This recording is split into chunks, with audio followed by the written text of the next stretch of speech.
Ang kabatayan sa Ebanghelyo, suno kay San Mateo.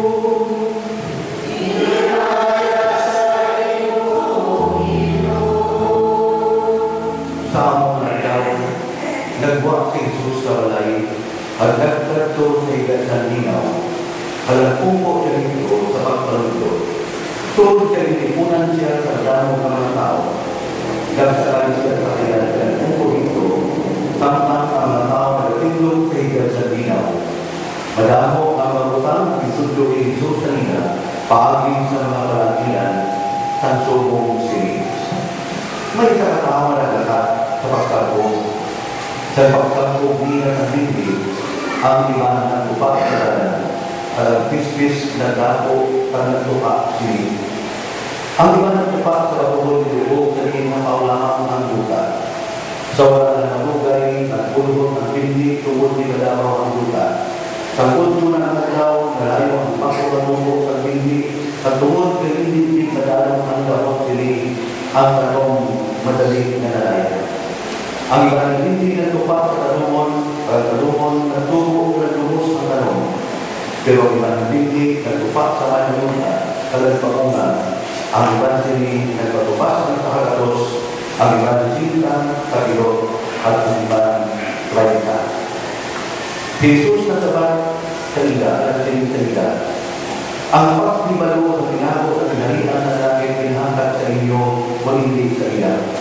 Parang tao na may naiya pagkakatagal pag-ibig, agod magkalubar ang iya.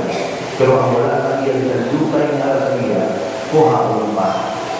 Nagahanggal ako sa ila paagi sa mga kalangilan tungkol pinagtulog sila, pero hindi sila makakita. Magpamati sila, pero hindi sila makakatid at hindi sila makahalo. Diyan pamatingin ninyo ang tunti kung anong kahulugan sa kalangilan na hangod sa nagsapo. Ang nagpamati ang mensahe na hangod sa ginalihan, pero wala kang mahamog, paano sila ng bibig na nagtupak sa alagyan. Nag-aabot ang yawa, nag-aagaw sa mitapok sa nagkakasuman. Ang hindi na nagtupak sa buka ang mga nagpamati, nag-aabot na mga tayo ng tanggulan, pero wala hindi nagtulog sa nagkakasuman sa ilan. Ganito mag-abot ang tulitan ng mga pakingabot tungkol sa mensahe, magaghiya sila kagilayon. Ang hindi na nagtupak sa talungon, ang mga nagpamati sa mensahe, pero ang palalikman sa mga muli, ang mahigugma sa manggad, naglutos ng mensahe, sa kiling wala nagpamunga. Ang hindi na nagtupak sa mga nagutak, ang mga nagpamati sa mensahe, sa mga hangok sili, sa nagpamuli sili. Ganit magpatumas sili, ang 100 kilo, ang 30 kilo, ang ibang 60 kilo. Ang Ebanghelyo sa Ginoo.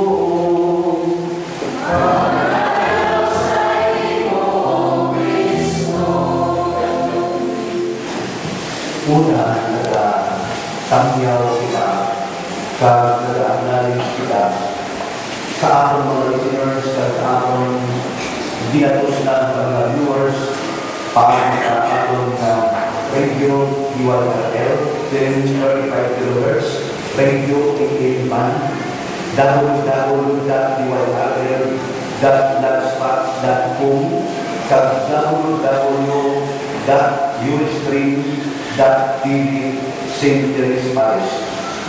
Nakutan sa atong nakotod, alas 3 na dito subong sa Saudi Arabia o sa Middle East countries, wala pa nakatulog tungkol kay nagkakulat sila sa atong isa, kaya nakatulog sila sa atong isa sila sa Ritchie, Kawaii. Mga kauturan, ang ngayon dapat tinatong mga nagtungkol sa mga daw na magpapasalamat kita tungkol kay in the history of salvation. Halimbawa sa pagbukas ang Diyos ng kalibutan, ang Diyos na ibukaw. Ito ganiya ang tao, ito ganiya ang mga pagkabutan, ito ganiya ang dagat, kag ang kahawaan na hindi pinagdiyan sa luwa ang sa ilalong sa ibabaw ang langit, sa ilalong ang duka. Duka na ako ang atong ganima na nagawad sa sining atong publikasyon subong God the Stronger. Ang Diyos, amo ang manusako. Ganit, sa istorya ng kalwas Israel o Israelite people, ginuligan sila. Kaya po bayan sila sa Diyos.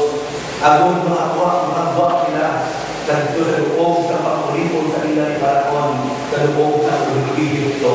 Kagindala sila sa Diyos, ang kanyang tawag, loob na itumita sa nila, ang loob sa Kanaan. Ang piling ang istorya ng ilang mapapalakaton, Exodus.